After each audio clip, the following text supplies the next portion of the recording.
네, 안녕하세요. 반갑습니다. 미치고 김박사입니다. 네, 안녕하세요. 리치고 김기원입니다. 네, 자, 올해 3분기 우리나라 경제가요, 전분기보다 0.1% 성장률에 그쳤습니다. 사실 0.5% 정도는 예상했었는데, 네. 예상보다 조금 못 미치는 음, 수준이라서 향후에 좀 상황을 좀 낙관하기는 어렵다라는 생각이 들거든요. 그래서 오늘 이 네. 시간에는 이 저조한 경제 성장률에 대해서 좀 이야기를 나눠볼까 합니다. 이게 사실 개인적으로는 좀 마음이 좀 무거운 것 음, 같아요. 이제 왜냐면은 좀 좋은 소식을 들려드리고 네. 싶은데 계속 이제 들려오는 이야기는 사실 최근에 이제 안 좋은 이야기들밖에 없잖아요. 저는 사실 개인적으로 이제 그 어느 때보다 굉장히 제가 긴장 좀 하면서 살고 있고, 야, 진짜 이거 진짜 큰일 날 수 있겠다. 이런 남일은 아니에요, 생각들이 좀 그죠? 많이 들어요. 왜냐면 저는 이제 2008년 금리위기 때 제가 한창 사회생활을 했을 때인데, 네. 아니 뭐 미국이 금리를 내리든 뭐 경제 위기가 오든 이게 사실 나랑 무슨 상관이에요. 그런데 내 인생에 미치는 영향이 엄청날 수 있거든요. 특히나 이제 이 자산, 이 부동산이나 주식이나 여러 가지 이런 경제, 그러니까 주식이나 부동산 같은 이런 또 투자를 하시는 분들한테는 네. 너무너무 중요한 것 같아요. 그래서 맞아요. 발 한 번 지금 뭐 잘못 내딛었다가는 진짜 낭떠러지로 지금 떨어질 수 있는 굉장히 저는 위험천만한 그런 상황이라고 저는 판단하고 있습니다. 아니, 대체 그 성장률이 지금 얼마나 저조한 건지 좀 데이터를 통해서 좀 볼까요? 아, 네. 네. 이게 이제 분기별 지금 한국 경제 성장률 이제 추이 데이터고요. 그래서 이제 보시는 것처럼 이제 이 코로나 때 이제 잠깐 마이너스 있고 그래도 대체적으로 한 1% 이상 이렇게 성장을 했었죠. 요번에 이제 3분기 같은 경우는 이제 전망을 우리가 0.5% 정도 했었거든요. 맞아요. 왜냐면 뭐 수출도 좀 좋아진다 뭐 이런 이야기들이 좀 많았잖아요. 한 0.5% 정도 성장할 거라고 전망을 했는데 이제 결과가 나온 걸 보니까 0.1% 5분의 1 토막이 난 거예요. 그래서 역성장은 아니지만 이제 사람들의 기대치보다는 이제 말도 못할 정도로 지금 상당히 이제 악화됐다. 근데 이제 여기 보시면 이제 내수는 다소 회복이 됐지만 네. 우리 경제를 지탱하던 수출이 이제 뒷걸음질을 하면서 경제 전망치가 이렇게 무너진 겁니다. 사실 그동안 우리 경제를 좀 이끌었던 역할은 수출 부분이었잖아요. 근데 네, 수출 부분이 조금 주춤했다라는 네, 게 조금 그렇죠. 의아해요. 네. 그래서 요 이제 자세한 내용들을 이제 보시면 뭐 민간 소비, 정부 소비 등등등 있죠. 그래서 요 이제 마이너스인 부분이 있는데 이제 건설 투자가 음, 이제 마이너스 2.8. 그 다음에 이제 수출이 마이너스 0.4. 그래서 사실 다들 이제 수출이 좀 좋아지는 줄 알고 있었잖아요. 저도 수출이 좀 좋아지는 걸로 알고 있었고. 근데 결과를 막상 까보니까 3분기도 수출이 마이너스였다. 그래서 음, 여기 보시면 그러면 왜 수출이 이렇게 주춤하냐. 그래서 반도체에 편중된 수출 구조, 요거 때문에 그렇게 된 거다. 그리고 이제 전기차에 대한 수요 부진, 그다음에 완성차와 부품업체 파업 등 이런 것들로 인해서 수출이 회복세가 지속이 되지 못했다. 이런 얘기들을 지금 하고 있는 거죠. 네. 그리고 일단 눈에 띄는 게 이제 건설 투자 부분에 대한 성장률이 굉장히 저조합니다. 네. 네. 아무래도 이제 부동산 관련 기업들이 지금은 네. 너무나도 힘든 시기이기 때문에 이제 이런 것 같고, 이런 현상은 당분간은 저는 최소한 1, 2년 정도는 좀 더 이어지지 않을까, 그렇게 좀 생각을 좀 하고 있어요. 네. 그래서 요 이제 관련한 이제 최근 기사들도 보게 되면은 이제 성장률 쇼크 하락 전망, 수출 물량 지금 감소, 그리고 이제 미국은 지금 3분기가 이제 3분기 성장률이 2.8%예요. 네. 그 큰 나라가. 근데 이제 한국은 생산 소비 이제 동시에 지금 추락을 한 거죠. 거기 이제 수출마저 지금 꺾인 겁니다. 그래서 한국 같은 경우는 지금 이제 미국은 되게 막 데이터들이 좋은데 한국은 이제 사실 어떻게 보면 이제 수출에 대한 의존도가 굉장히 높은 나라잖아요. 그쵸. 그래서 수출은 이제 한국 경제의 기둥이라고 하는데 이게 이제 요게 이제 수출마저 이제 꺾인 거죠. 내수와 수출 지금 전부 다 동반 하락하고 있다. 그래서 경제가 계속해서 지금 안 좋은 방향으로 지금 가고 있는 거죠. 이것들이 저는 생각이 드는 게 그래요. 이게 대한민국 전체 자산에서 부동산이 차지하는 비중이 80%잖아요. 그쵸. 이게 이제 한쪽이 너무 많은 거죠, 부동산이. 그러니까 모든 게 부동산으로 가 있으니까 이게 사실, 부동산이 적절한 비중이 되면서 여러 가지 산업이나 이런 것들이 경제가 같이 좀 활성화가 되면서 성장을 해야 되는데 너무 이제 부동산 쪽으로 가니까. 그래서 일부 이제 이렇게 상승을 좀 여전히 기대하고 이러신 분들이 얘기하는 게 아니, 하락론자들은 지금 뭐 한국 망하라는 거냐. 왜 뭐 부동산 떨어지기를 얘기하느냐. 이렇게 오해를 좀 하시는 경우도 있는데 그래서 한국 경제가 망하기를 왜 원하겠어요? 그쵸. 한국에서 살고 있고, 누구보다 부동산 시장의 상승을 원해요. 근데 하지만 여러 이제 지표들이 너무나도 지금 위험한 상황인 거죠. 거기다가 전체 자산의 80%가 부동산이 너무나도 기형적인 나라인데 이거를 떠받치는 게 뭐예요? 엄청난 부채, 전세자금 대출, 주택담보대출, 거기 각종 특례 이것까지 얹어서 겨우겨우 지탱을 하고 있는 건데 이게 너무나도 지금 위험해 보이는 상황이다라는 거죠. 그러면 여러분들 제가 한번 여쭤볼게요. 그러면 이게 80%가 아니라 부동산이 더 올라서 85%, 90%까지 가야 되는 게 이게 정상인가요? 그러면 그럴수록 더더욱 더 위험한 거 아닐까요? 그렇기 때문에 뭐 대한민국이 안 좋아졌으면 좋겠어 그런 얘기가 아니라 너무나도 이제 앞으로 다가올 그런 위험한 상황이 보이기 때문에 그로 인해서 피해 보시는 분들이 한 분이라도 좀 줄어들기를 바라는 그런 마음으로 방송을 좀 하고 있다라고 좀 네. 생각해 주시면 좋을 것 같아요. 좀 이제 걱정이 되는 건 일단 현재 수출 상황 안 좋은 건 알겠어요. 그런데 이제 좀 미국의 영향을 좀 받을 텐데 네. 저희도 이제 대선 결과에 따라서 좀 수출이 더 힘들어질 수도 있을 것 같거든요. 지금 뭐 트럼프가 될 거라고들 거의 좀 네. 결과는 아직 뭐 결과는 안 났지만 많은 그런 의견이 있다 보니까 트럼프 되면은 네. 진짜 살벌하지 않을까요? 그럼 더 막힐 거 아니에요, 수출들이. 네, 그렇죠. 일단은 또 돈 뜯는데 선수잖아요, 트럼프가. 네? 네. 그러면 이제 한국에 또 얼마나 많은 또 그렇죠. 이런 돈들을 또 뜯어 가려고 하겠어요. 사실 이런 부분들이 너무 걱정되고 그래서 이제 최근에 이제 발표된 IMF 요 자료를 좀 보잖아요. 네. 그럼 이제 2025년 이제 글로벌 경제 성장률을 전망을 했습니다.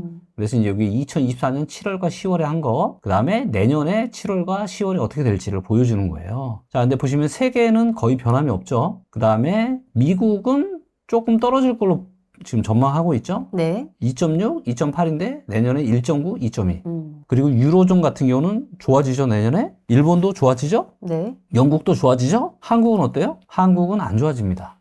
그렇죠? 한국은 안 좋아져요. 그래서 이제 여기 보시면 전 세계적으로 이제 내년에 경제 성장률이 거의 이제 비슷비슷할 거다, 올해랑. 근데 이제 꺾이는 나라를 보면 인디아, 인도, 차이나, CN, 그 다음에 러시아, RU, 그 다음에 US, 미국. 여기 이제 한국은 없는데, 네. 한국도 여기 보시면 이렇게 꺾이는 걸로 나오잖아요. 그래서 이제 요거를 보시면 이제 경제 성장률 전망 하향. 이 이제 한국, 미국, 인도, 중국, 러시아. 근데 한국은 누구한테 수출 비중이 제일 높은 나라가 어디죠? 미국이죠. 미국과 중국이잖아요. 미국, 중국인데 미국, 중국이 다 안 좋아질 걸로 봐요. 그럼 뭐예요? 수출로 밥 먹고 사는 나라인 한국은 더 안 좋아지겠죠. 네. 그렇죠. IMF에서 이렇게 정제 성망을 한 거는 어떤 영향이 크잖아요. 저희 뭐 정책적인 부분에도 아마 네. 이 결과치를 보고 좀 많은 방향성이 좀 생기지 않을까라는 생각이 드는데, 네. 그럼 이제 수출은 좀 안 좋았단 말이에요. 근데 네. 내수도 그만큼 안 좋은 건가요? 걱정할 만큼 안 좋나요? 아, 그렇죠. 내수도 지금 상당히 좀 우려가 좀 되고 있는데요. 네. 요게 이제 요 데이터가 보시면 소비 판매의 지수 증가율이라고 하는 데이터입니다. 그러니까 개인들이 얼마나 이제 소비를 하느냐, 네, 요거를 보여주는 건데, 무려 2003년 이후에 최저입니다. 와. 2003년 이후에 요게 이제 지금 최저예요. 예, 그만큼 그 얘기는 무슨 얘기예요? 지금 내수 부진이 너무너무 지금 심각하다라는 겁니다. 근데 2003년 혹시 어떤 일이 있었는지 기억나세요? 그때 뭐 아직 어리셔서 잘 모르시죠?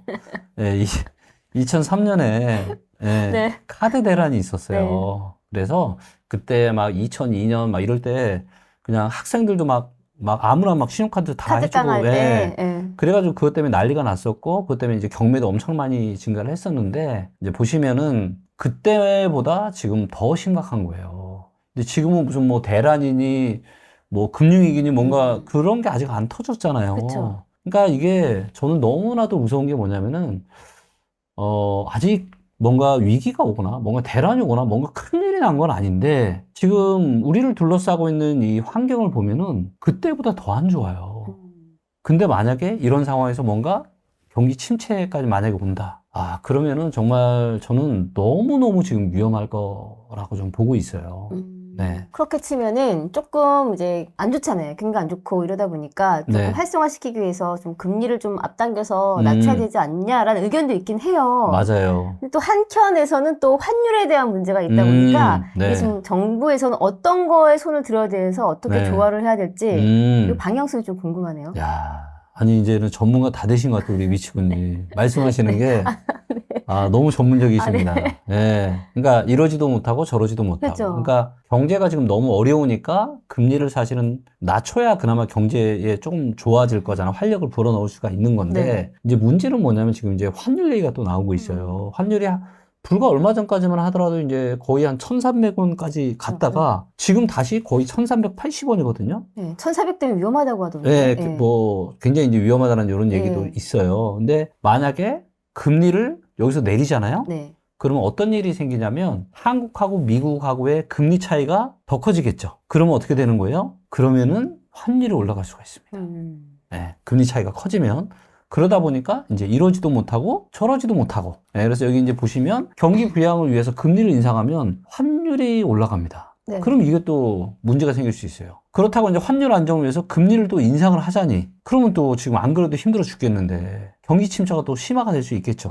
그래서 이러지도 못하고 저러지도 못하고 아마 한국은행도 굉장히 지금 너무 골치가 아플 거예요. 그럴 것 같아요. 맞아요. 네. 근데 이제 이러한 너무나도 지금 저희가 지금 방송을 하고 있는 내용이 네. 우리가 뭐 그냥 없는 얘기를 하는 게 아니잖아요. 아마 이제 방송을 보시는 정말 많은 분들이 다 피부로 느끼고 있고 점차 지금 늪으로 지금 빠져가고 있는 게 저는 느껴지거든요. 그래서 2024년에 지금 한국 경제는 굉장히 위험한 상황으로 가고 있다. 그런데 IMF는 뭐예요? 24년보다 25년 한국 경제가 더 안 좋을 거래요. 내년이 여러분들 더 안 좋을 거랍니다. 거기다가 내수와 수출까지 지금 동반 침체하고 있죠. 그리고 미국이 그럼 금리 인하를 좀 해야 되는데 한국과 미국과는 금리 차이가 굉장히 크기 때문에 미국이 금리 인하를 강하게 하지 않는 이상 한국도 금리 인하를 계속하는 건 쉽지 않겠죠. 그렇죠? 왜냐하면 미국이 강하게 인하를 해요. 그럼 미국이 금리를 인하하는 만큼 한국도 금리 인하를 하면서 그럼 이제 같이 내리는 거니까 환율이 이렇게 막 급등하고 올라갈 가능성이 줄어든단 말이에요. 그런데 지금 최근에 미국의 채권 시장 흐름을 보면 어때요? 채권 금리가 다시 또 올라가고 있잖아요. 그래서 이제 금리 인하 뭐 없을 거다 뭐 이런 이야기들도 있고. 그래서 저도 이제 제가 말씀을 드리지만 이 코로나 시대의 저금리는 잊으셔야 돼요. 이제 그럴 일 없습니다, 여러분들. 진짜 저는 한 40년 만에 세상이 완전 바뀌는 거대한 우리는 그 변곡점 안에 저는 있다라고 봐요. 지난 40년간은 사실 전 세계가 이렇게 서로 평화롭게 지내고 물가도 안정되면서 살기 좋은 세상이었는데 앞으로의 세상은 정말 녹록지 않을 거라고 봐요. 정말 녹록지 않을 거예요, 여러분들. 진짜 정신 바짝 차려야 되고요. 네, 이런 상황 하에 지금 부동산 투자를 논한다? 진짜 큰일 날 일이에요. 제가 진짜 지금 부동산에 뭔가 투자를 하는 건, 내 집 마련하는 건요, 너무너무 위험하고요. 그럴 때가 아니라 정말 다가올 위험에 지금 대비를 해야 된다. 네. 대비하셔야 됩니다, 여러분들. 대비하셔야 돼요. 그래서 좀 더 자세한 얘기를 하고 싶은데, 일단은 뭐 이거는 뭐 일단 리치고 유튜브에서 네. 할 내용은 아닌 것 같고, 정말 다가오고 있는 이런 위험들이 점점 지금 심각해지고 있고, 그렇기 때문에 정말 그 어느 때보다 허리띠 바짝 졸라매고, 정말 아끼고, 또 위험이 다가왔을 때 해칭을 할 수 있는 그런 자산에 좀 일부 해칭도 좀 하시면서 그렇게 내년에 우리 2025년을 좀 준비하는 게 어떨까 네. 싶습니다. 네. 말씀하신 것처럼 정말 긍정적인 얘기도 많이 전하고 싶긴 한데 그 리플은 있더라고요. 왜 이렇게 안 좋은 얘기만 하냐, 희망을 꺾냐, 네. 그래서 이렇게 부정적인 얘기만 하냐 하는데 사실 어쨌든 팩트만은 가지고 분석해서 말씀하시는 거기 때문에 네. 또 경제 상황이 좋아지면 또 저희는 긍정적인 얘기를 또 전달을 해드리겠죠. 음. 네. 오늘은 3분기의 경제 성장률에 대해서 앞으로의 주요 과제들 그리고 저희가 어떻게 좀 대응하면 좋을지 이런 얘기를 좀 진지하게 이야기를 나눠봤습니다. 여기서 마무리하도록 하겠습니다. 네. 감사합니다.